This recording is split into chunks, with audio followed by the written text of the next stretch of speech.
지금부터 제16차 국민의당 최고위원회의를 시작하겠습니다. 먼저 안철수 당대표의 개회 선언이 있겠습니다. 16차 최고위원회의 시작합니다. 안철수 당대표의 모두 발언으로 시작하겠습니다. 오늘부터 최고위원회의에서 국민의당 오늘의 국정감사 의원을 자리에 모시고 그 내용을 함께 공유하고자 합니다. 참석해 주신 이용주 의원님 말씀은 곧 이어 듣겠습니다. 이 자리에 참석하지는 못했지만 어제 윤영일 의원께서 국토교통위원회에서 중요한 문제를 제기하고 정부의 변화를 이끌어냈습니다. 바로 후분양 제도의 의무화입니다. 그동안 정동영, 주승용, 윤영일, 최경환 의원님을 비롯해서 우리 당의 많은 의원들이 힘을 모아 후분양제 의무화를 주장해 왔습니다. 후분양제는 지난 대선 국민의당의 공약이기도 했습니다.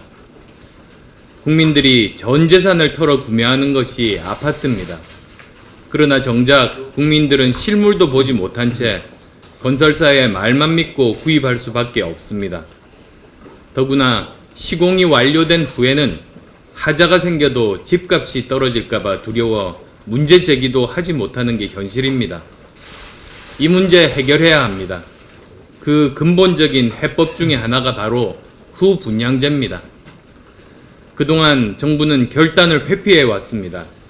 대선 당시 문재인 후보는 후분양제 도입을 검토하지 않는다고 했습니다.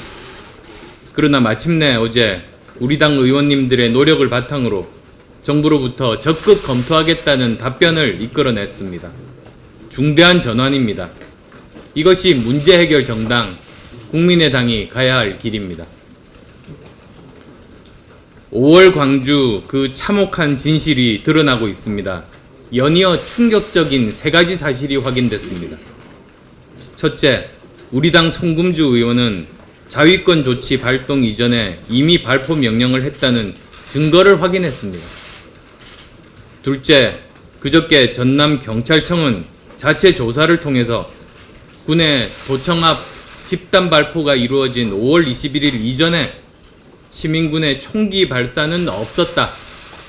시민들이 무장후 계엄군이 발표했다는 신군부의 주장은 허위라고 발표했습니다.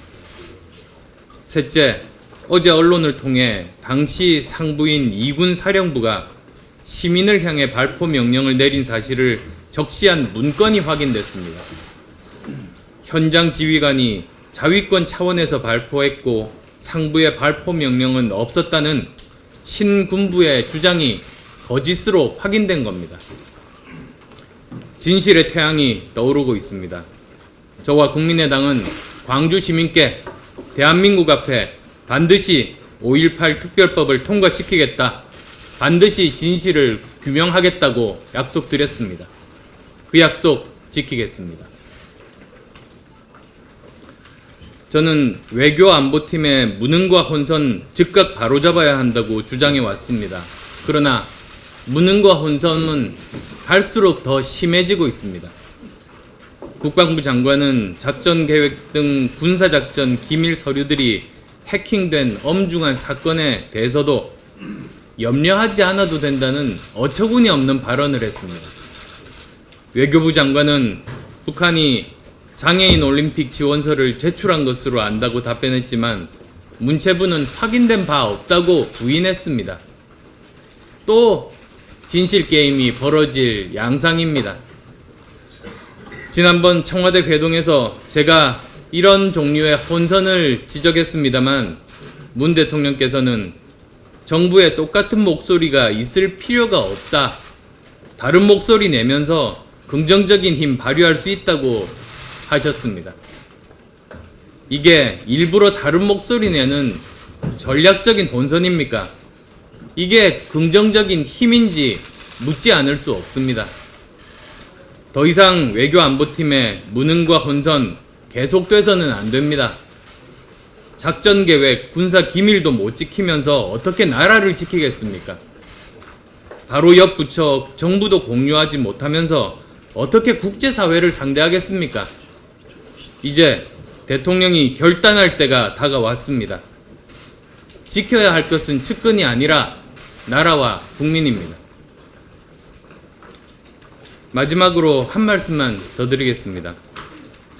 정부 여당이 하는 일은 이것저것 되는 것 없이 혼란스러운데 하나나 일관성 있는 것이 있다면 협치나 연정으로 말장난하는 겁니다. 정말 한마디만 하겠습니다. 장난질 멈추십시오. 의사도 역량도 없이 떠보기로 국민의당 흔들 수 있다고 착각하지 마십시오. 우리 안에서도 경계해야 할 대목이 있습니다. 내부적으로 논의된 내용들 외부에 말씀하실 때는 있었던 그대로 말을 해야 합니다. 정치는 말이지만 말은 사실에 기반해야만 합니다. 특히 지지층 불안하게 하고 상대 오해 부르는 일은 없어야 합니다.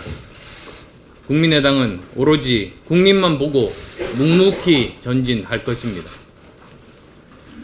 어제 자유한국당 홍준표 대표가 지방선거 이후에 개헌을 해야 한다는 어처구니 없는 발언을 했습니다.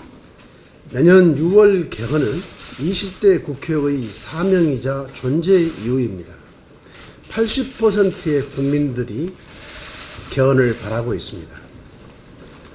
더욱이 홍준표 대표는 지난 대선 당시 내년 지방선거에서 개헌 국민투표를 동시에 하자고 직접 주장하지 않았습니까? 정우택 원내대표도 대선이 끝난 지난 5월 지방선거 때 국민투표를 목표로 개헌 논의 마무리 작업에 들어갈 것을 여야 각 당과 국회의장에게 공식으로 제의한다고 하지 않았습니까? 이렇듯 불과 5개월 만에 자신들이 했던 발언조차 정략적 필요에 따라 언제든지 뒤바꾼다면 앞으로 홍준표 대표가 하는 모든 말은 거짓말로 인정할 것입니다. 자유한국당과 홍준표 대표는 지난 정부의 국정농단과 부정부패에 대해 국민들께 사과하고 철저한 반성을 해야 합니다. 그리고 개헌 논의에 적극 참여를 통해 사과와 반성의 모습을 행동으로 보여야 할 것입니다. 어제 청와대가 100명에 달하는 대규모 정책개혁위원회를 구성한다는 언론 보도가 있었습니다. 위원회는 5개 분과로 구성돼 국정의 각 분야를 총괄하며 산하에 별도의 사무처까지 설치하는 것으로 알려졌습니다. 문재인 정부의 만기 칠남식 국정 운영이 더욱 강화되고 있는 것입니다. 문재인 대통령은 이미 폐단으로 드러나 있는 제왕적 대통령도 모자라서 이제는 아예 제왕이 되려는 것입니까? 더욱 경악할 만한 사실은 청와대 관계자는 정부 부처에만 맡겨놓을 경우 국정과제 추진 시기를 놓치고 정무적 판단이 잘 되지 않을 수도 있다고 말했습니다. 이는 행정부의 수장인 대통령이 총리와 장관에게 책임과 권한을 주기는커녕 100만 공무원 조직과 시스템을 믿지 못하겠다며 불신임한 것과 같습니다. 그동안 국민의당이 수차례 지적한 것처럼 청와대는 각 부처 간 업무를 조율하는 조정자 역할에 전념하고 국정 전반을 기획하고 집행하려 해서는 안 됩니다. 청와대가 기획 집행을 주도하는 위원회를 두면 정부 부처는 청와대의 하명이 떨어지길 기다릴 뿐 어떤 역량도 책임감도 발휘할 수 없습니다. 경제부처의 혼선만 초래한 청와대 5 시어머니도 부족해서 모든 정부 부처의 정책기획이라는 신의 100명을 뒀다가는 그것은 문재인 정부가 실패의 길로 가고 말 것을 자명하게 드러내는 것입니다. 국정운영은 책임 장관의 절양하에 공무원들이 전문성을 발휘하며 진행해 나가는 것이 올바른 방향입니다. 메머드급 정책기획위원회의 설치를 백지화하고 책임 총리와 책임 장관에게 국정운영을 맡길 것을 다시 한번 촉구합니다. 오늘은 한 가지 더 하겠습니다. 지난 11일 4차 산업혁명위원회가 출범했습니다. 위원회의 규모를 보면 당초 계획보다 축소됐고 확실한 목표나 계획도 없습니다. 이번에 출범한 위원회에 국무위원은 당초 3분의 1인 1수준인 5명으로 구성됐는데 더욱이 4차 산업혁명에서 핵심 과제 중 하나가 창의적 인재 육성인데도 교육부 장관은 포함되지 않았습니다. 결국 문재인 정부가 4차 산업혁명을 제대로 이해하지 못하고 철저히 대응하려는 의지도 없다는 점을 보여준 것입니다. IT 업계 관계자들 사이에서 이미 한 달 전에 새로운 전략을 세우거나 실행할 권한도 없는 무늬만 총리급 위원회라고 비판했던 것이 맞아 떨어진 것입니다. 위원회가 발표한 목표 중에 하나인 산업서비스 진흥화 혁신은 박근혜 정부의 지능정보사회 중장기 종합대책을 각색한 것에 불과하다는 지적도 있습니다. 혁신 성장은 불필요한 규제 하나부터 시작되어야 합니다. 규제 샌드박스에 그칠 것이 아니라 근본적이고 구조적인 개혁으로 나아가야 합니다. 혁신 성장에 대한 명확한 목표와 구체적 과제의 설정, 그리고 과감한 추진 없이는 문재인 대통령이 언급한 사람 중심의 4차 산업혁명도 대한민국의 미래도 없다는 것을 명심하기 바랍니다. 이용주 의원의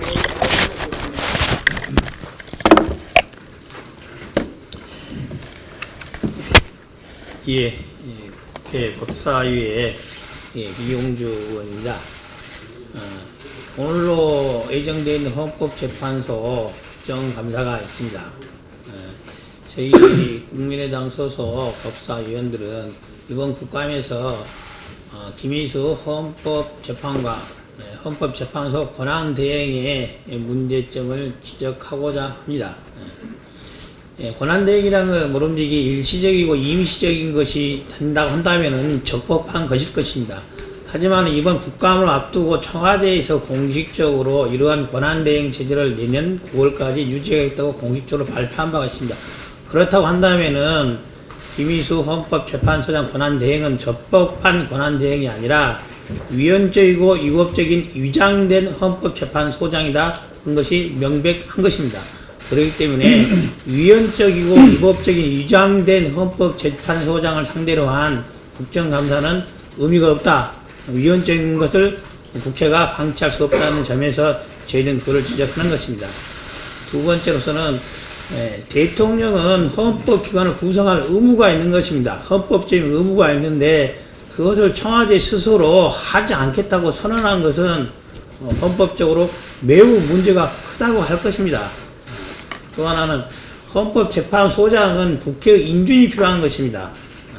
청와대의 논리대로 따진다 한다면 앞으로 청와대는 국회를 향해서 이러한 분을 국회의장 내지는 이러한 분을 헌법재판소장 내지는 대법원장으로 인준해달라고 하면서 안 해줄 경우에는 대형체제로 가겠다라는 그러한 무기를 탈법적인 우회적인 무기를 갖게 되는 것입니다. 그것은 결국 국회의 인준권을 사실상 무력화시키는 방안을 열어두는 것이기 때문에 이번 국감에서 그러한 문제점을 명백히 지적하고자 하는 것입니다.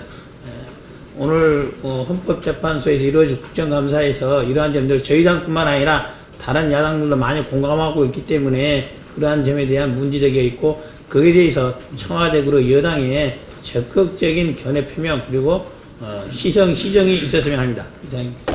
네, 저는 어제 문재인 정부 첫 국정감사 첫째 날을 세종시에서 국토교통부를 상대로 국정감사를 실시했습니다. 첫날 국정감사를 해보고 느낀 점이 우리 국민의당의 역할이 이번 국정감사에서 대단히 중요하다라는 것을 느꼈습니다. 민주당은 여당이기 때문에 그리고 자유한국당은 과거의 적폐를 숨기기 위해서 민주당과 자유한국당 모두 이번 국감에서 적폐를 지적하기가 난감한 입장이구나라는 것을 느꼈습니다.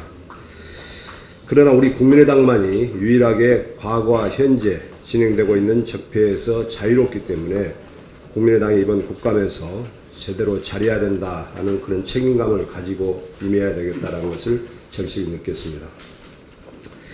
어제 국토교통위원회 국정감사에 몇 가지 이슈가 있었습니다. 첫째가 방금 우리 안철수 대표께서 말씀하신 후분양제를 실시하자는 그런 이슈였습니다. 그동안 수차례 우리 국민의당이 공조해서 국토교통부 장관에게 주장을 했습니다.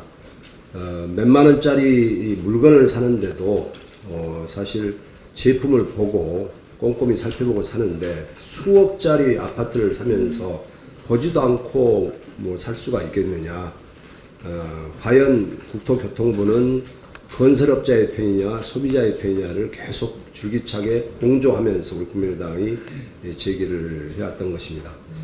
실례로 이 선분양제를 하다 보니까 화성 동탄에 부영 아파트가 짓고 있는 그 1300세대의 아파트가 부실 시공한 것이 9만 건이 나왔습니다. 한 집에 평균 100건 가까이 하자가 나오다 보니까 거기에 입주해서 멋모르고 들어갔던 주민들은 아파트의 하자에 대해서 공개적으로 말도 못합니다. 왜냐? 아파트 값이 떨어질 수 있기 때문에 주변 아파트 값은 올라오고 있는데 내 아파트가 이렇게 부실이라는 것을 말도 못하고 꽁꽁 앓고 있는 그런 부실 시공을 가만히 보고만 있어야 했고 저희 국민의당 내 의원들은 지난 한 달 전에 화성 동탄 현장을 방문해서 국민들의 생생한 입주자들의 목소리를 들었던 것입니다. 그래서 어제 이 문제를 또 다시 국감에서 제기했고 김현미 국토부 장관은 우선 공공기관 LH부터 단계적으로 후보장려를 실시하겠다.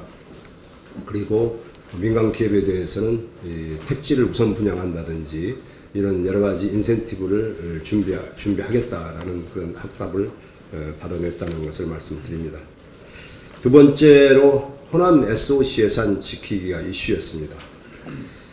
우리 호남은 최소한 박근혜 이명박 정부 10년 동안 모든 국가 예산으로부터 소외되어 있었습니다. 그런데 문재인 정부 들어와서 복지 예산 늘리자고 호남과 영남의 SOC 예산을 똑같이 줄이자는 것은 이건 공평하지 못합니다.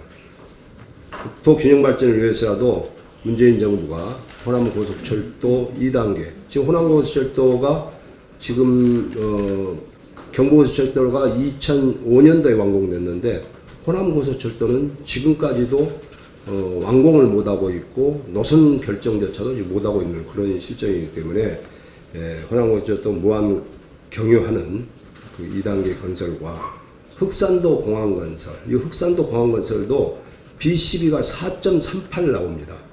국토교통부가 시행하는 사업 중에서는 가장 B12가 높은 사업이고 2015년에 2년 전에 국토부와 환경부가 환경영향평가까지 해가지고 합의해서 추진하고 있고 그래서 환경부에서 자연공원법 시행령까지 바꿔가지고 시행을 했고 그 까다롭다는 기재부에서도 지금까지 270억 이상의 예산이 확보되어서 추진 중에 있는 사업입니다.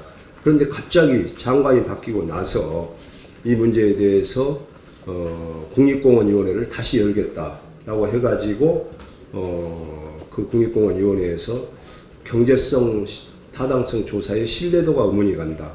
이것은 환경부가 할 일이 아닙니다. B12에 대한 신뢰도 의문은 기재부가 하고 하는 것이지 환경부가 타당성 B12가 신뢰가 의문된다라는 말을 할 자격이 없고 또 철새와의 충돌이 우려된다라는 것도 2년 전에 환경영향평가에서 다 마쳤던 부분입니다. 이 문제를 가지고 다시 이 문제 가지고 보류를 시킨다는 것은 이것은 호남에 대한 그동안의 약속 위반이고 또 기재부에서 거의 그동안 작년까지 270억 가까운 예산이 편성되고 시행하고 있는 사업에 대해서 다시 전면 보류 조치하는 것은 엄연한 호남 볼때다 이렇게 생각을 하고 있기 때문에 이런 문제에 대해서 호남의 수건사업 문제에 대해서 조속히 추진해 줄 것을 촉구를 했습니다.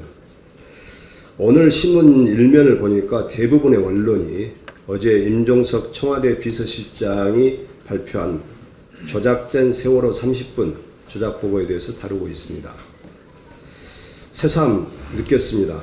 한 명의 지도자가 국가와 국민을 잘 살게 하는 것도 너무나 어렵지만은 또 새삼 한 명의 지도자가 국가와 국민을 망하게 하는 것도 너무나 쉬운 일이라는 것을 깨달았습니다. 제가 과거에 박근혜 대통령의 적폐에 대해서 양파와는 정반대되는 분이다라는 표현을 했습니다.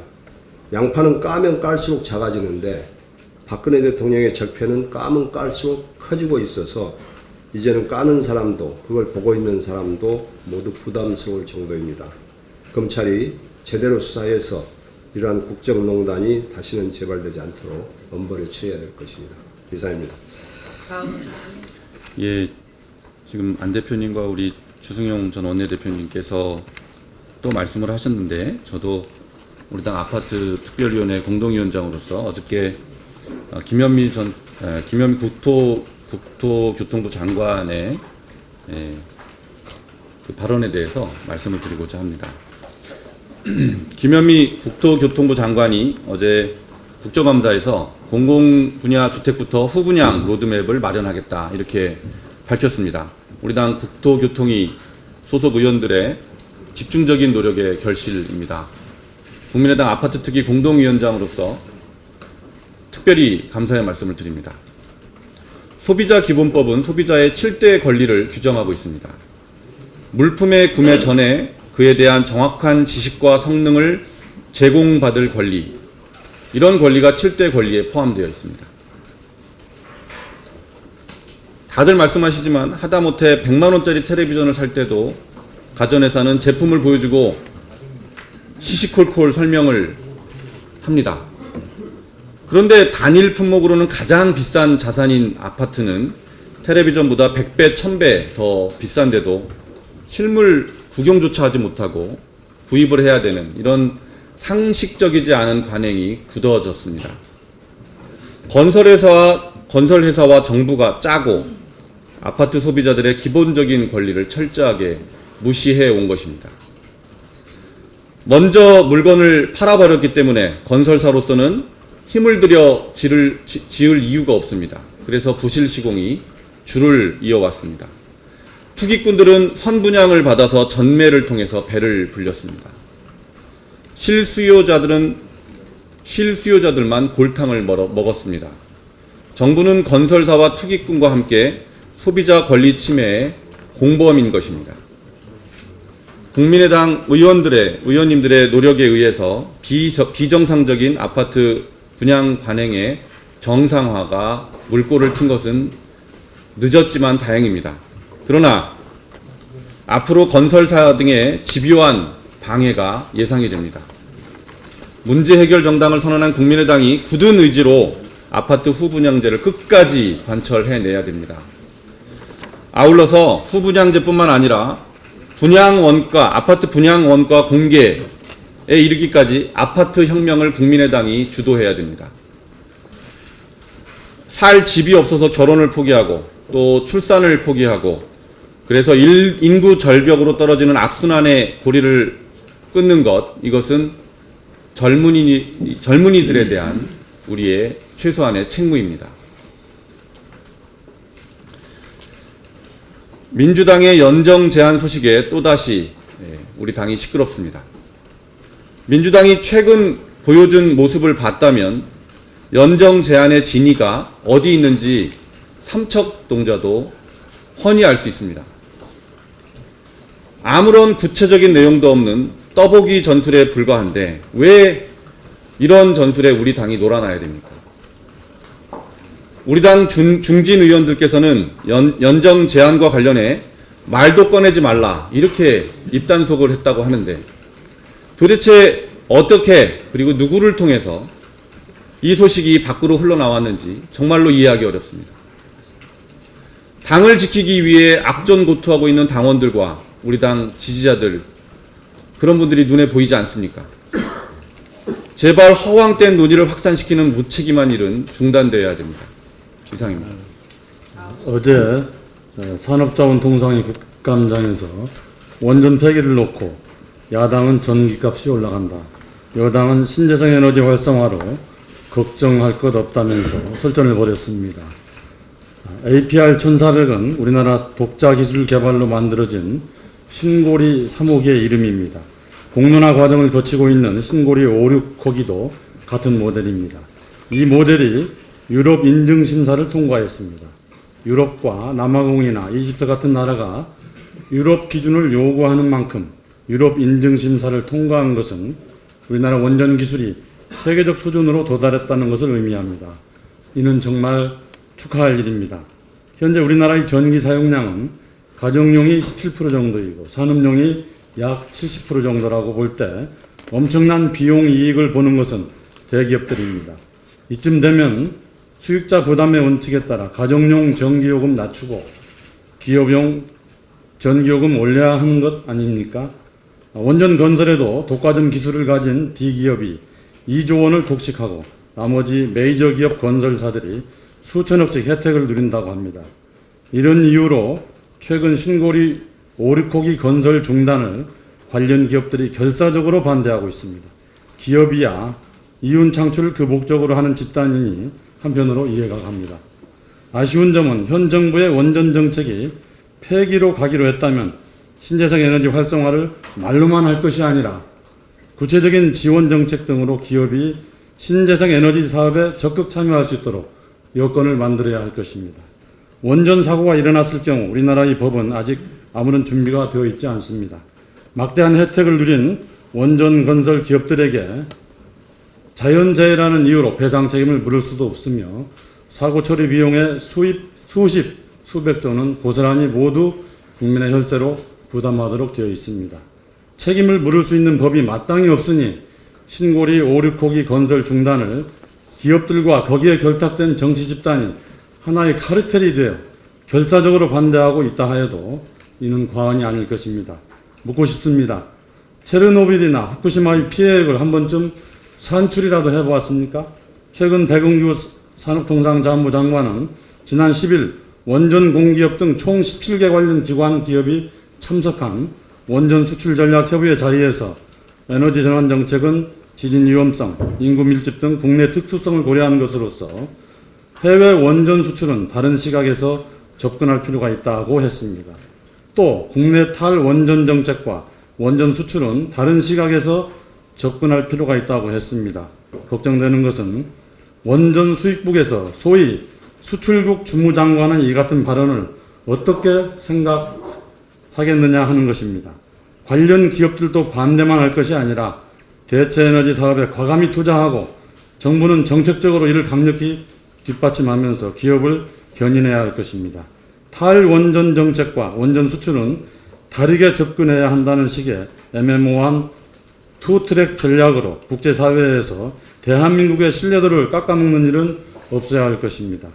미국의 베크 박사는 21년간 미국의 원전 사고 기록 246건을 분석한 결과 사고는 예상치 못한 때 예상치 못한 원인으로 일어날 수 있다라고 결론을 냈습니다. 원전 수출을 주장하고 있는 상황에서 원전 수출 시 신뢰성을 이룰 수 있는 결과에 대한 구체적인 방안을 국민들께 미리 제시해야 하고 예상치 못한 원전 사고에서 국가가 어떻게 국민을 지켜낼 것인가에 대한 대책과 수호 매뉴얼이 우선되어야 합니다. 상상할 수 없는 가상의 원전 사고 영화 판도라와 같은 상황이 한낱 기우였다는 사실이 증명되기를 간절히 바랍니다. 국정원의 노벨 평화상 취소 모의 조작, 대선 댓글 사건 조작, 세월호 사건 조작, 역대 정권들의 조작의 파노라마를 보면서 또 다른 판도라 상자가 열릴 것만 같은 예감이 드는 건 기우가 아니기를 다시 한번 강조드립니다. 한간에 대학생들의 정자파리 아르바이트가 성행하고 있다고 합니다. 머지않아 수백 명의 자녀를 둔 아빠도 만들어지는 사태가 벌어질 상황입니다. 젊은 대학생들의 정자가 거침없이 판매되어서 되겠습니까? 정자와 난자의 정보마저 조작되어지는 운명에 처해 있습니다.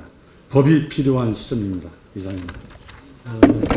당 지도부의 일원으로서 기록상 남기지 않을 수 없는 말이 있어서 짧게 한마디 하겠습니다.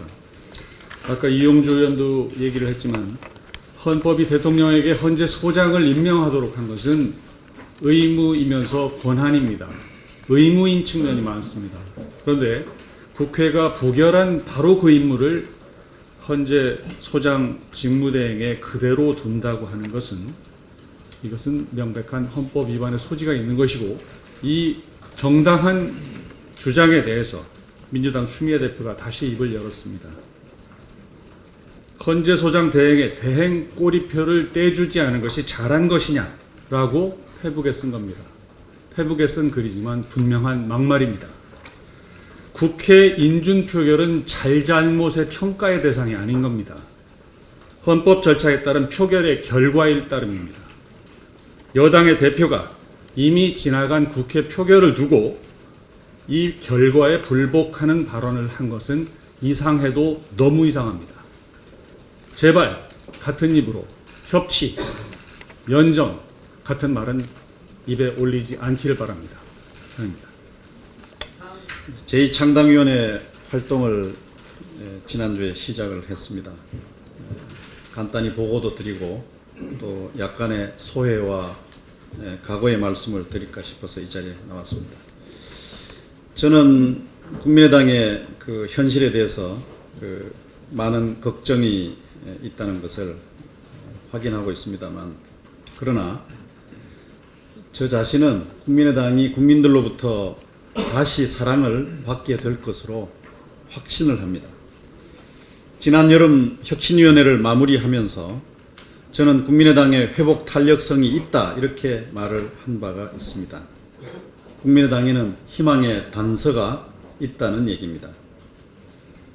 가장 중요한 희망의 단서는 국민의당이 추구하고 있는 가치의 중요성입니다.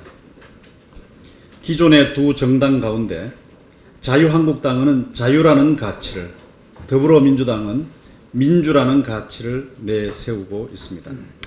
그러나 그것들이 제대로 실현되고 있는가는 의문입니다. 현실적으로 자유는 힘센 부자의 자유에 머물고 있습니다. 현실적으로 민주라는 가치는 승리한 다수자의 민주에 머물고 있습니다.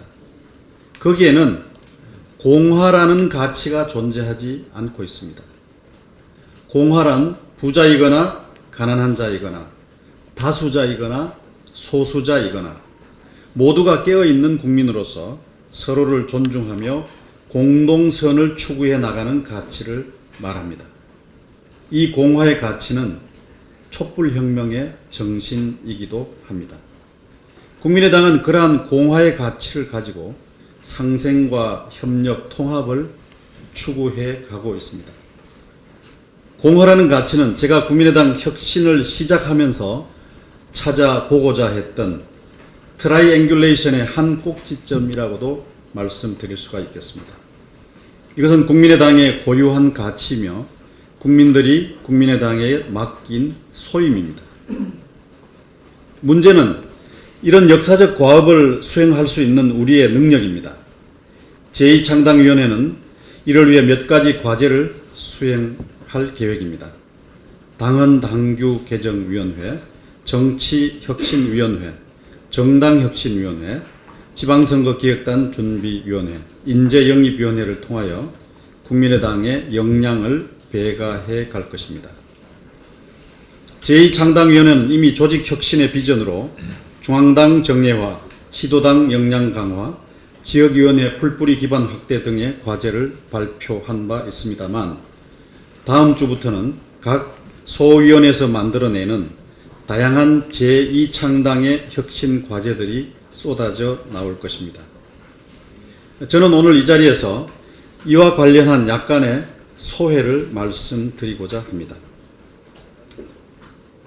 그동안 국민의당을 이끌어왔던 당원 주권의 수임자로서 책임있는 자리를 맡고 있는 당대표와 최고위원, 그리고 국회의원, 시도당 위원장과 지역위원장, 이 분들이 이제 제2창당의 주체로서 당 혁신의 주인공으로서 국민들에게 면모일신의 각오를 결연하게 보여주실 것을 요청합니다. 첫째, 저는 제2창당 위원장으로서 이번 전당대회를 통해서 뽑힌 안철수 대표와 최고위원들의 리더십 혁신을 강력하게 요구합니다. 국민들이 체감할 수 있는 리더십의 변화가 필요합니다. 열심히 하고 계시는 것은 알고 있습니다만 여전히 부족합니다. 둘째, 국민의당 국회의원들께서도 승자독식 정치제도를 혁파하기 위해서 어느 지점에선가는 익숙하고 편안한 것들과 용기 있는 결별을 해야 하고 기득권을 과감하게 내려놓아야 할 것입니다. 저는 언젠가 그것을 정식으로 요청할 계획입니다. 시도당 위원장과 지역위원장들이 역시 당원 주권의 수임자로서 책임있는 또 결연한 내려놓기와 비우기 그리고 새틀 짜기에 앞장서 주실 것을 간곡히 말씀드립니다. 제2창당의 활동을 시작하면서 내려놓기와 비우기 그리고 새틀 짜기라고 하는 것이 제2창당의 기반을 만드는 출발점이라고 저는 절감하고 있습니다. 마지막으로 한 가지 첨언하자면 이와 같이 제2창당을 위한 내려놓기와 비우기 그리고 새틀 짜기 과정이 사사로운 욕심과 분파적 이해에 의해 왜곡되지 않도록 해야 하겠습니다. 제2창당 위원장으로서 저는 이 과정이 그야말로 정당 이성에 의한 공명정대하고 당당하게 진행되는 혁신의 과정이 되도록 책임을 다하겠습니다. 모든 것은 오로지 제2창당 정신을 구현하는 새 출발의 계기가 되도록 하겠습니다. 이상입니다. 조금 전에 우리 박주원 최고위원께서 신고리 오리코기의 중단과 관련된 이 원전 문제에 대해서 약간의 이 정부 측 내지는 그러니까 왔다 갔다 하는 문제에 대해서 언급을 하셨는데 그 잘못되면 우리 당이 신고리 오리코기의 중단이 우리 당의 당론인 것처럼 오해될 염려가 있어서 이 문제에 대한 정확한 좀 시각을 말씀드리겠습니다. 어제 저희 산자위원회에서는 뭐 오늘 새벽 1시가 넘을 때까지 국감이 계속되었습니다만 시종일관 주제는 이 문재인 정부의 이 원전 정책이었습니다. 그런데 이제 여러분 잘 아시다시피 오늘부터 이 오리코기 중단 관련 공론화위원회가 3일간의 최종 이제 토론 과정에 이제 들어가게 되는데 이 결과를 정부가 존중해서 그 결과를 실행하기 위한 어떤 법적 조치를 따르겠다고 지금 하는 것이 지금까지 정부의 입장입니다. 그런데 어제 여러 의원들이 지적을 하고 특히 우리 당에서 중점적으로 제기를 한 것이 만약에 공론화위원회가 찬반의 현격한 차이가 없이 거의 격차가 없이 했을 경우에 그러면 어떤 절차로 이것을 마무리하겠느냐. 근데 문제는 거기에 대해서 사실 공론화위원회 자체가 설치되는 것이 그 법적 근거가 없이 이루어지기 때문에 이게 어떤 결론이 안 났을 경우에 그걸 진행하기 위한 어떤 역시 법적 절차가 없는 것입니다. 그래서 공론화위원회가 지금까지 그건 행정부 내부에서 이 정부의 방침을 진행하기 위한 내부의 운영 지침일 뿐이지 이 신고리 오리코기를 중단 여부를 결정하고 중단할 경우에 책임 문제를 어떻게 확정을 하고 하는 건 아니다. 따라서 이 문제가 어떻게 결론이 나든지 간에 거기에 대한 모든 책임은 결국 정부의 정책 변경에 관한 사항이니까 정부가 질 수밖에 없다 하는 것이고요. 우리 당의 기본적인 입장은 이것입니다. 지금 현재 우리 당이 중심이 되어서 그때 제가 대표 발의를 했습니다마는 작년 말에 전기사업법을 개정을 하면서 원전과 석탄 발전을 축소하고 하기 위해서 경제성, 지금까지 경제성 원칙에 의해서만 전기를 공급하던 원칙을 거기에 환경과 국민의 안전을 고려하는 하도록 의무화했고 이것을 전기 수급 계획에 전력 수급 계획에 반영하도록 의무화가 되어 있습니다. 즉 말해서 근데 이 법 개정은 여야가 그 당시에 만장일치로 통과를 시켰습니다. 그런데 지금 여기 문재인 정부가 들어서서 그것을 원전 탈원전 탈핵이라고 하는 선언을 함으로써 이 여야 간에 협의되었던 즉 말해 원전과 석탄 발전을 축소 그리고 신재생 에너지 확대 이 방향이 다시 후퇴를 해버린 겁니다. 자유한국당이나 민주당이 다 동의를 해서 바른정당까지 동의해서 이게 이 방향으로 법이 개정이 됐었는데 탈원전이 되면서 자유한국당이 완전히 원전 오히려 유지 내진 저기로 해서 다시 회귀를 해버리고 거꾸로 그 다음에 민주당 쪽에서는 마치 원전은 악인 것처럼 또 이렇게 됨으로써 오히려 보다 더 우리 환경과 국민의 안전을 고려하여 통과시킨 전기사업법 개정 시에 우리 국민의당이 주도적으로 했던 노력을 지금 무산시켜버리는 그런 상황이 되었기 때문에 지금 문재인 정부는 원전을 단순히 지금 앞으로 본인 집권 기간에는 아무런 영향도 없는 그 문제를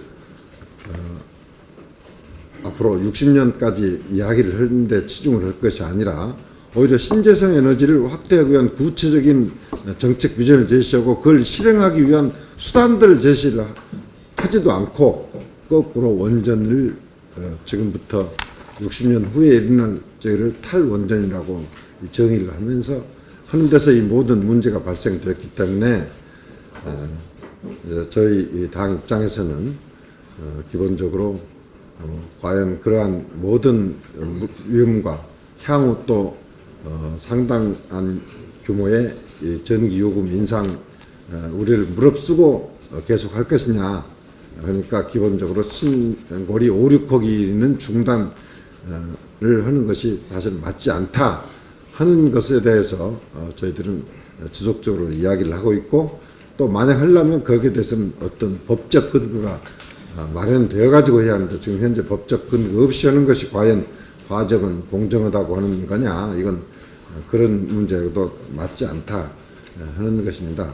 따라서 혹시 아까 박주원 최고위원의 그 발언 과정에서 우리 당이 신고리 5, 6호기를 중단해야 한다는 거 우리 당의 당론인 것으로 잘못 오해되실 분이 있을 것 같아서 좀 보충 설명드렸습니다. 네, 이상은 장병환 산자위원장님의 말씀이셨습니다. 더 이상 발언이 없으시면 이상으로 공개 회의를 마치고 비공개 회의를 안철수 당대표의 진행으로 시작하겠습니다.